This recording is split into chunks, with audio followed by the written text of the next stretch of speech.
Bonjour tout le monde, on va faire une petite analyse géométrique des marchés, on va faire quelques observations et on va voir comment on peut utiliser ça pour trade. Donc là nous sommes sur le Bitcoin en 5 minutes, mais ça marche sur toutes les time frames, hein.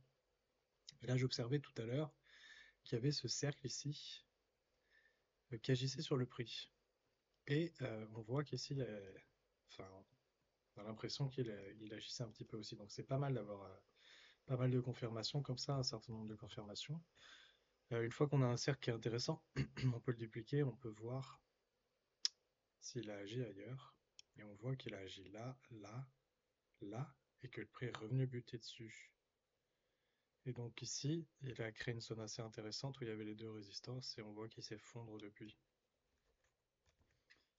Mais ce cercle, ce qui est marrant, c'est que il agit un peu partout.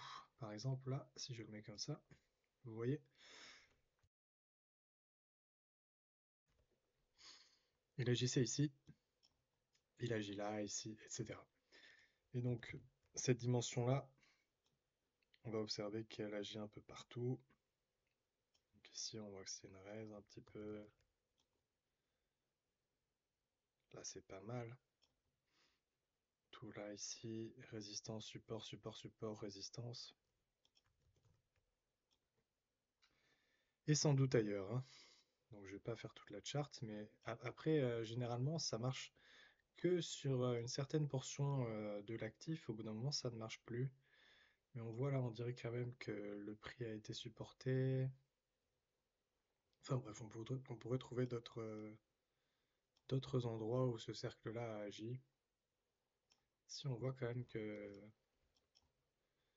a l'air d'agir un petit peu partout, hein, même là, bien qu'il y ait une incursion, on voit que ça c'était, et même jusque-là, assez intéressant. Et donc ce qui se passe, c'est qu'en plus de nos méthodes conventionnelles, on peut utiliser ça comme des supports, résistances. Là, j'ai pas trop de, je vois pas grand-chose sur lequel je peux m'appuyer. Peut-être ça, peut-être quelque chose comme ça. Mais il n'y a pas assez de géométrie sur le côté pour que je puisse créer une autre. Enfin, je peux pas trouver grand-chose là. Peut-être celle-là aussi à voir, du coup, comme il a cassé. Hmm. Voilà, quoi qu'il en soit, c'est intéressant. J'ai short ici à l'instant. Je vais sortir très, très rapidement. Euh, on va aller sur une autre time frame pour observer ça.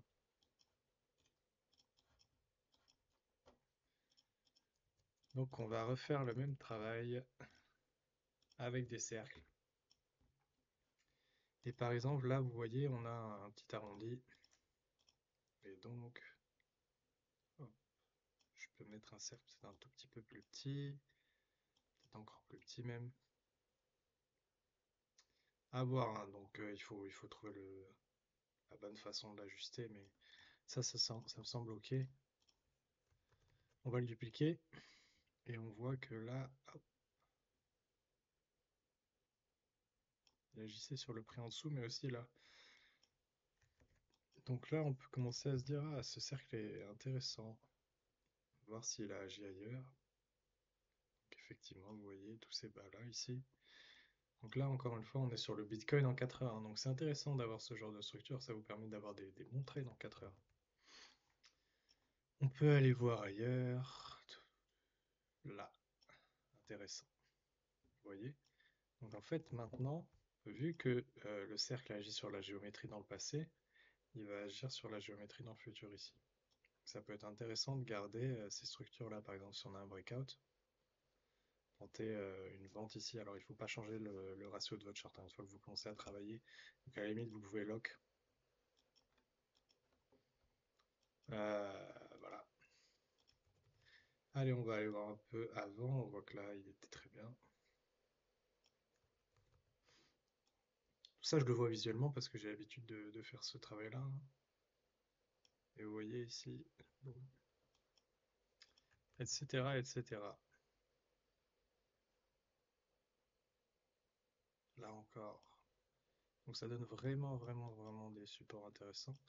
Maintenant, le but pour pour nous, pour exploiter ça, comme je vous disais, c'est de trouver quelque chose qui a un impact sur le passé et qui va avoir un impact sur le futur. Donc, peut-être essayer de trouver un autre cercle, par exemple, on voit que là, on dirait que cette structure-là pourrait être induite par ce cercle-là, mais on n'a que un point, en gros, on n'a qu'une structure qui coïncide, donc c'est pas forcément idéal. On va peut-être pas l'utiliser tant qu'on n'a pas autre chose de plus intéressant. Ça a l'air pas mal, mais encore une fois, pareil, on n'a pas non plus assez de contenu pour l'utiliser, peut-être plus comme ça. Voilà, je sais pas, vous voyez, par exemple, que ce soit ce lot-là avec les deux highs ici, ou alors que ce soit plutôt là, comme ça. On ne le sait pas encore, il faudrait plus de confirmation. Mais tous ceux-là sont suffisants à utiliser, donc si on revient là, ça pourrait donner lieu à un achat, ou alors si on passe en dessous et qu'on réintègre, etc. Voilà, ça peut être assez intéressant de travailler avec ce genre de structure, plutôt que des trends, etc. Les trends, c'est toujours bien, c'est toujours intéressant. Mais voilà, on va aller sur wet. Donc ça, c'est le blé.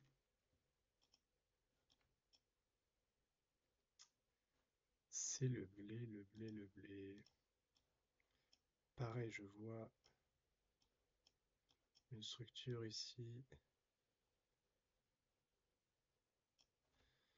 Non, j'avais fait le travail, je crois, sur un autre actif. Sur celui-ci. Voilà. Vous voyez, j'ai observé celui-là d'abord. Je l'ai dupliqué et on voit que chaque cercle agit très très bien. Donc là, vous avez un hack du marché, hein.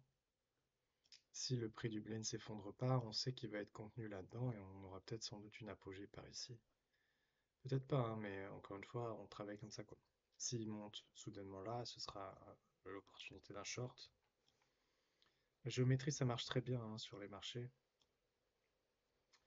Et du coup, pareil, voilà, peut-être que celui-là pourrait nous aider. Voilà, si le blé descend vers ce prix-là, ça pourrait être sympa, mais encore une fois, on n'a qu'une structure.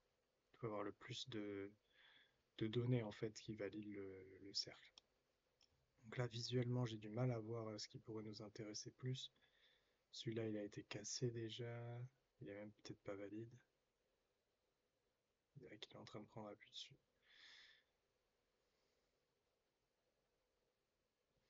Bref, on peut en trouver plein. Et on peut en trouver d'autres dimensions, bien sûr. C'était juste pour vous montrer un exemple. Et l'idée, c'est potentiellement voilà, d'avoir ce graphique-là quelque part et avoir nos autres graphiques conventionnels à côté. Et le but, c'est d'avoir des confluences, etc. Le marché fonctionne très bien de manière géométrique. Ça nous donne du prix et du temps, en fait, parce qu'une trend, disons, c'est juste du prix. Et là, on a du prix et du temps parce que c'est incurvé.